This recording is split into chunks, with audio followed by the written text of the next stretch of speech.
And without further ado, I'm really excited to get started with this workshop. But before I do want to just say one more thing, which is to state a little bit of the obvious, which is that this is not therapy. As a clinical psychologist, I have to always make sure that everyone's super clear about that.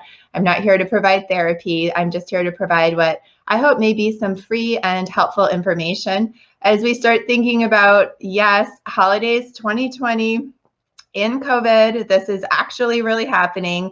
I know for many of us, this is not what we planned, but sometimes we just have to take what life gives us and figure out how to make the best of it. So I want to thank everyone for joining me today with that intention in mind, that we're going to find that really wonderful happy medium in life's challenges, which is to make sure that we don't ignore them, but we also don't dwell on them. We really just think about them as opportunities to grow.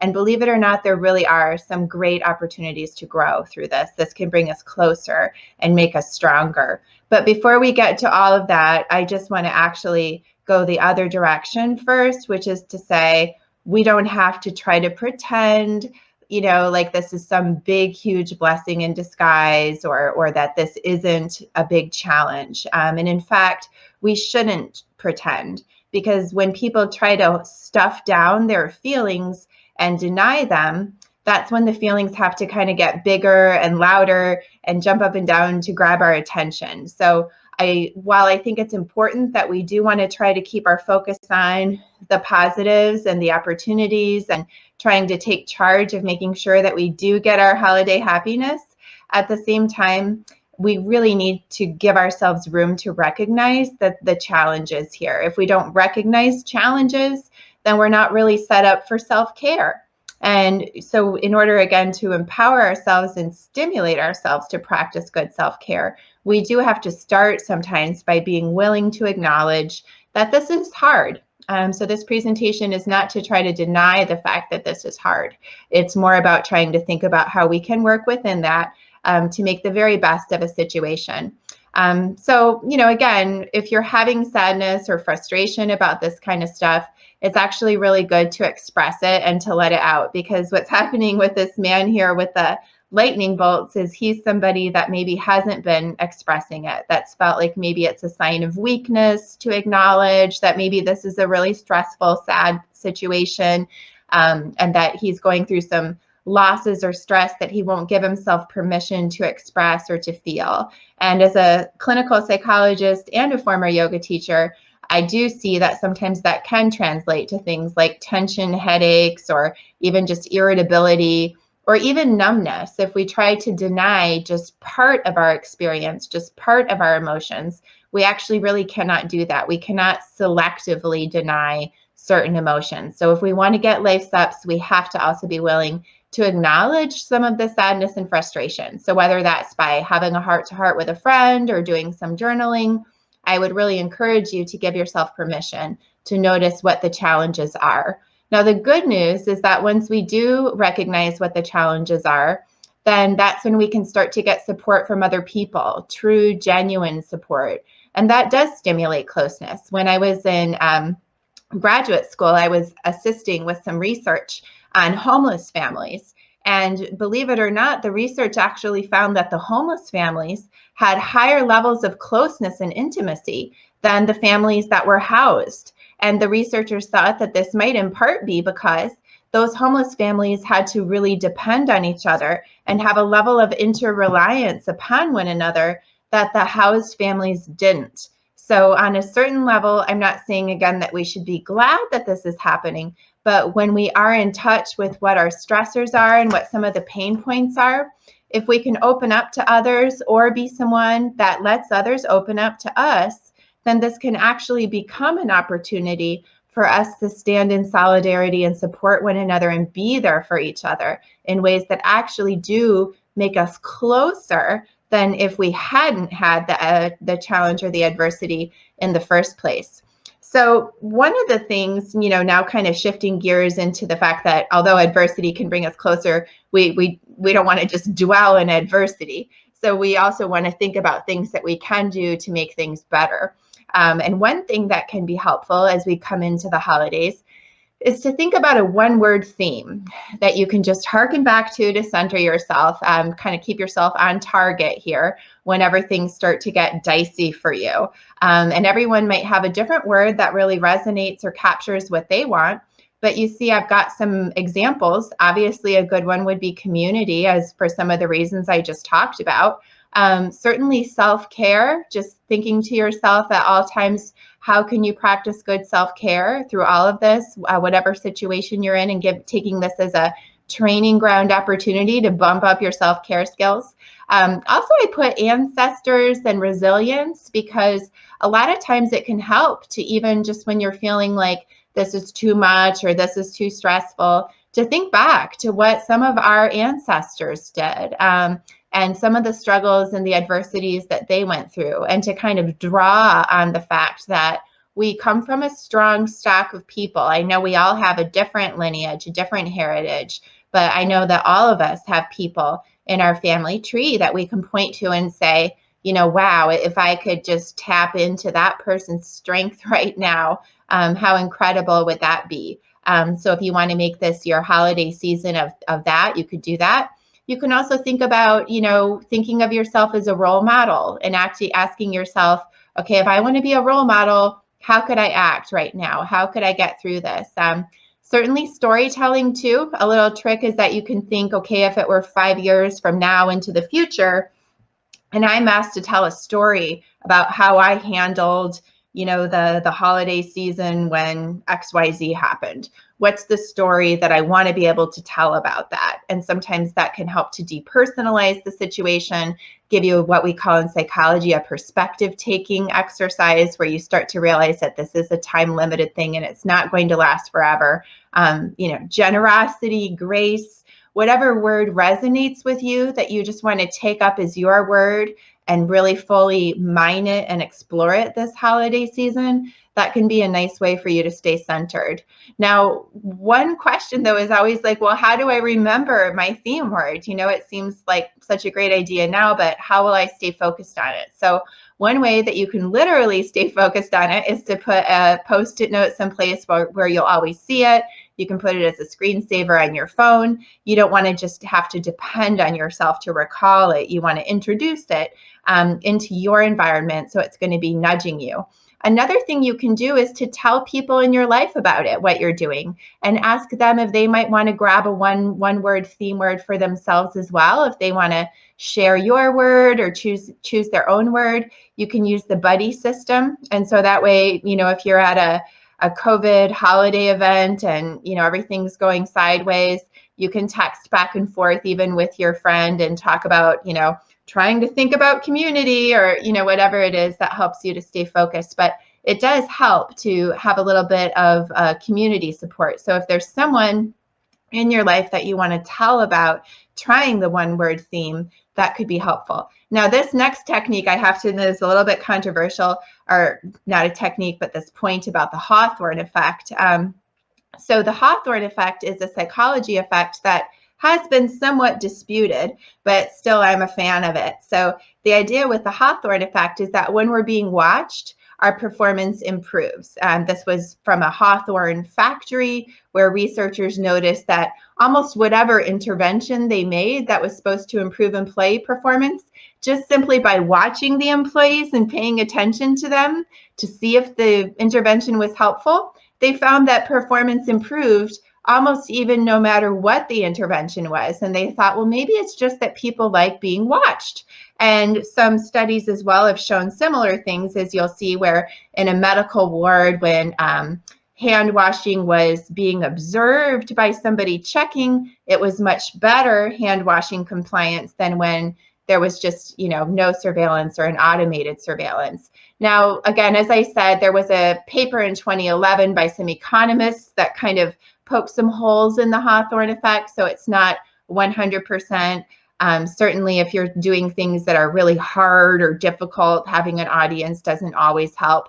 But in many ways, increasing your social support around something that you're trying to do typically will help. So consider sharing what you're doing with other people.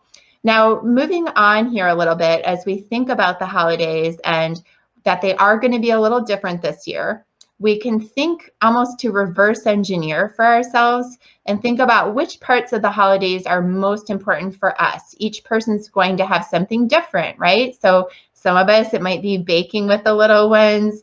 Some of us, it might be giving gifts or sitting by the fire. Everybody's got their own thing or two that they just love about the holidays.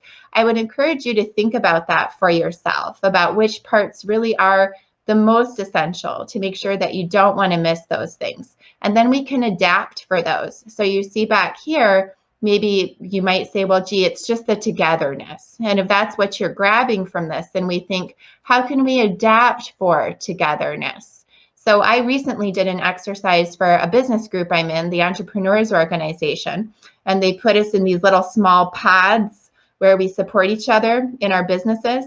And my little pod, we did something interesting because we're all in different locations now. We used to all meet together in, physically one room, but now because of the pandemic, we're spread all over the United States.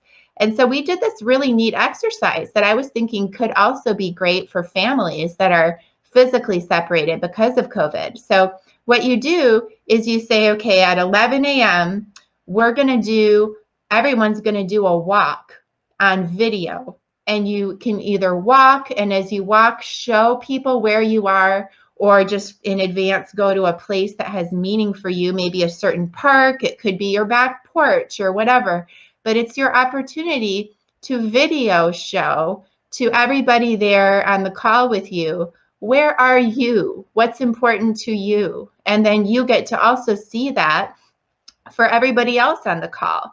And I know it's not the same as being together, but I will say that there actually is a richness that we get from this that we don't get when we're all together in the same room. As a psychologist and coach, sometimes I see people physically in my office, and sometimes I see them over video. It's not always better to be in the office. I actually like seeing people over video because I get to see what's in their space. How do they live? And I oftentimes really learn more from that by seeing them in their own environment than I do by having them come into my office. So again, it's not like we're saying that we're glad that this is happening, but we are at least trying to be proactive to think about what are some adaptations we can make to get the parts that are most essential for us, and could there even potentially be any silver linings around those particular ways? Now, transcendence might be just another kind of thing that people love about the holidays. There's different religious, holidays, obviously, around this time of the year, but they all, in many ways, trace back to the idea of a new life, right? Of new beginnings and of a clean slate in some way. And so I don't have any financial relationship with any, Arbor Day or anything like that, but it is a company that I found that I just wanted to share as a resource. I think it's pretty neat. So what they do is they'll send little sprouts of trees, and they'll even figure out for you, based on where you need to send it in the country or the world, what kind of little sprout is best for that person's location.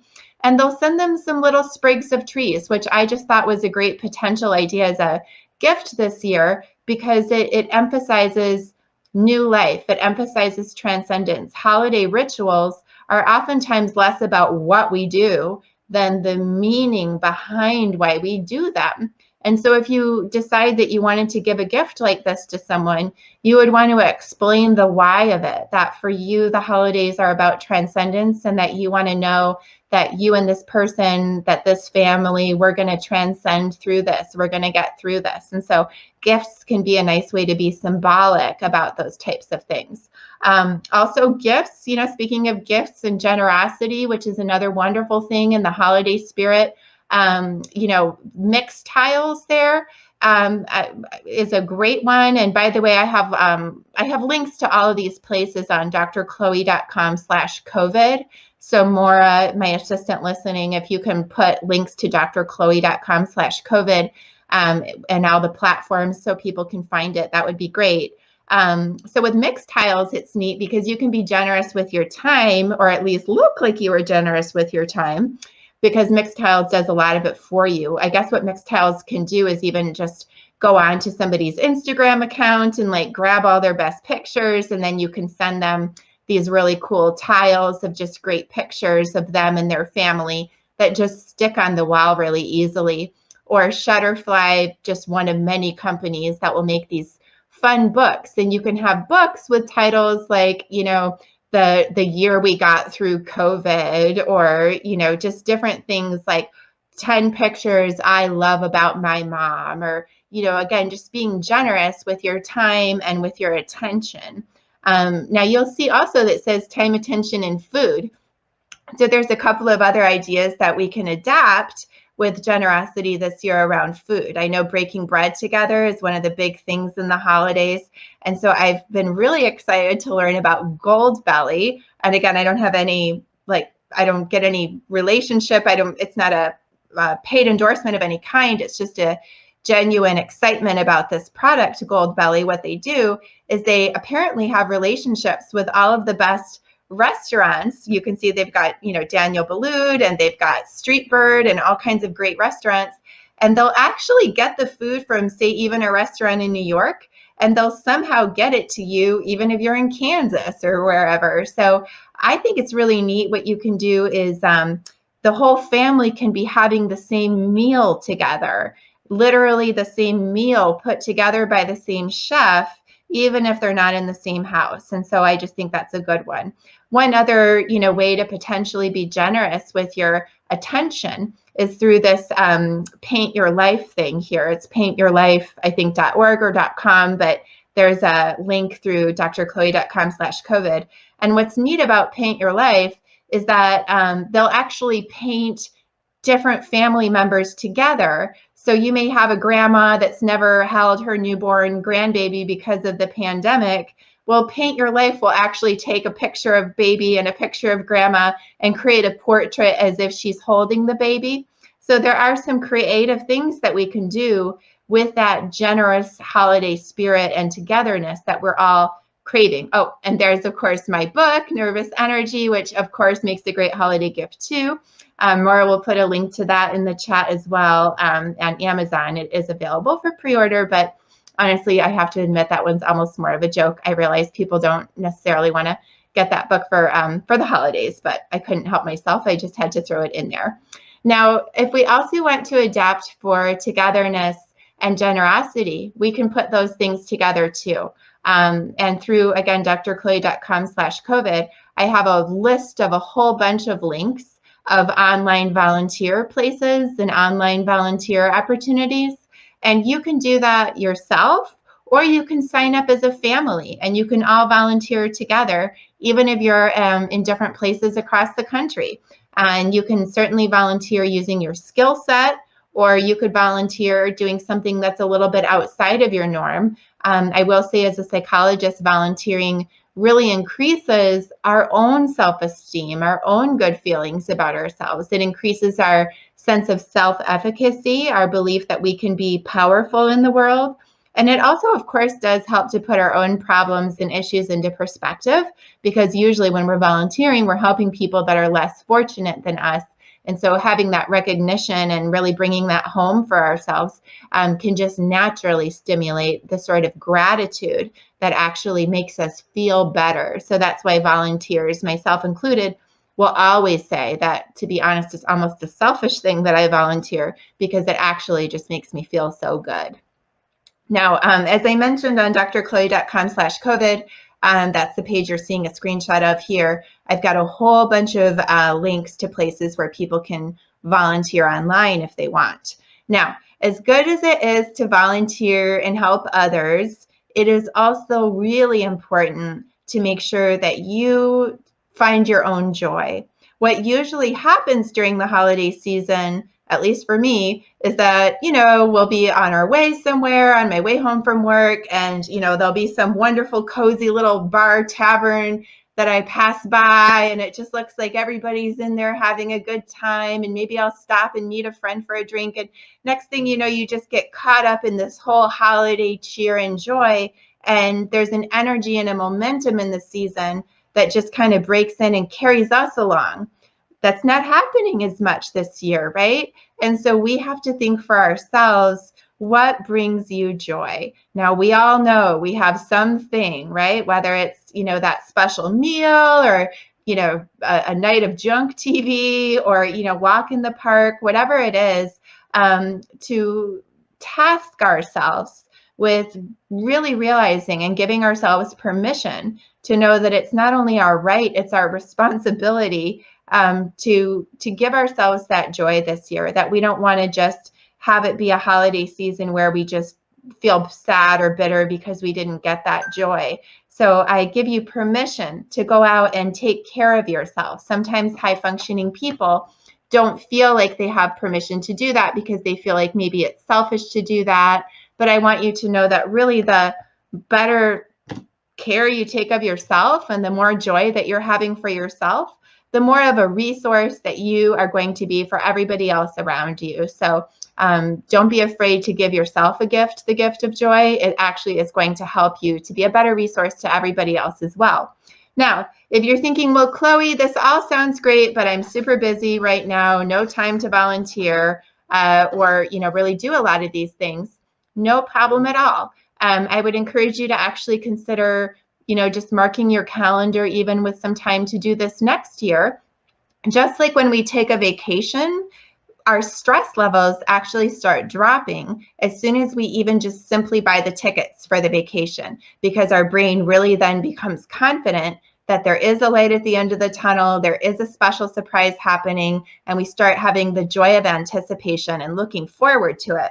So even again, if you're just like, I cannot possibly, think about getting involved in a volunteer situation right now, you can still start maybe visiting some of those places online, maybe blocking out some time in your calendar for the new year, and just knowing that you have that future plan can actually start making you feel a little bit better. And you don't have to limit that calendar awareness to just volunteer opportunities. It can also be very helpful to just start marking your calendar very specifically. I put some specific examples here, including even the day of the week of some holidays coming up that I know many of us are very excited about. So whatever the events are in your life, it will help you if you start getting real clarity about exactly what day they are and marking them off in your calendar, because that really helps you to realize that what we are going through right now is a time-limited situation. This too shall pass, and that there are some better, better things coming on the horizon. Now, one of the things I know can be, oh, by the way, Maura, I just want to stop and say to Maura, if people are asking questions or having comments, Maura, feel free to jump in and let me know. So with different households and different approaches, I know that one of the things that is really stressful for some people is, what if, you have a more liberal or a more stringent view of quarantine protocol than your family members? What do you do in that situation? I would say we're going to get into some specifics about that, but I would just start by saying it's almost not a question of if, it's really a matter of when. Like the idea that we would all think and feel exactly the same about how to proceed with COVID is it's almost absurd, right? So we want to just start with the assumption that we're a diverse group of people intellectually, and that will, not even intellectually, but medically, and in terms of our household and economic needs and everything else. So there really is no one size fits all. So we want to start again with the idea that we are going to have different approaches. One of the first things that I think is important is to think about the concept of rejection sensitivity. Now, as the name implies, rejection sensitivity refers to the fact that nobody likes to be rejected. Some of us have different levels of rejection sensitivity than others, right? Some of us you could just kind of stomp on all day, and we'll just be like, well, all right, no problem. How about something else? And they'll just keep bouncing back. Whereas others of us, if you even just kind of say, I don't know, they're like, they wilt and they say, oh my gosh, nobody likes me or whatever. So everybody has a different level of rejection sensitivity, but everybody definitely does have some kind of rejection sensitivity. And I think it's especially important to remember this right now, because with COVID and quarantine, we're doing a lot of behaviors that could seem like they're rejections, even though that's not really the reason behind them. But when we do things like say, stay 6 feet away from me, wear a mask, I don't want to touch you, I don't think you should come to my house. I know we're doing it because we want to be close and we're trying to actually take care of people. But on a certain level, it feels like a rejection, right? So even though the person receiving that communication from you may know intellectually that you're not really trying to reject them, in fact, you're maybe even just trying to keep them safe, on a certain level, it can emotionally just feel like a rejection. So if you're the person who's having to deliver any kind of a rejection, I would encourage you to sandwich it with love. And I really mean love, if it's possible. If it's a friend or family member that you do love, I would encourage you to really just say so, to just, I love you so much. I'm so sorry, but we're not going to be able to come this year because we just don't feel it's the right thing for our family, quarantine wise, but we love you so much and we can't wait to see you next year. It comes across so much better than, yeah, we're not coming. We just don't think we can. And implied in that is like, and the idea that you'd invite us, I don't know what you're thinking, right? We want to try to stay away from anything that could smack of rejection. And really, as I said, just try to layer it in love. And if you're the person receiving the rejection, I encourage you to layer that in love as well, because we also don't want to seem as if we're rejecting someone for having maybe a more stringent view of quarantine, right? So if someone's saying to you, hey, I'm not going to come to your holiday party because I'm concerned about quarantine, it can be tempting for you to feel rejected, like, oh, they're not coming, or oh, they're judging me, they don't think I should be having this party. But I would encourage you to hearken back to that love and to say, well, I really love you. And so I really understand that you need to do whatever's best for you. And so I support that because I really love you. And to just try to leave it at that. We want to try to avoid getting into any kind of debates with people about whether they should be more loose or they should be more stringent. We can certainly share our opinion with people if we think it's important that maybe we have information that they didn't hear yet. But the odds of us really actually having new information for people is probably pretty low at this point. So you could certainly go there if you felt it was going to be helpful.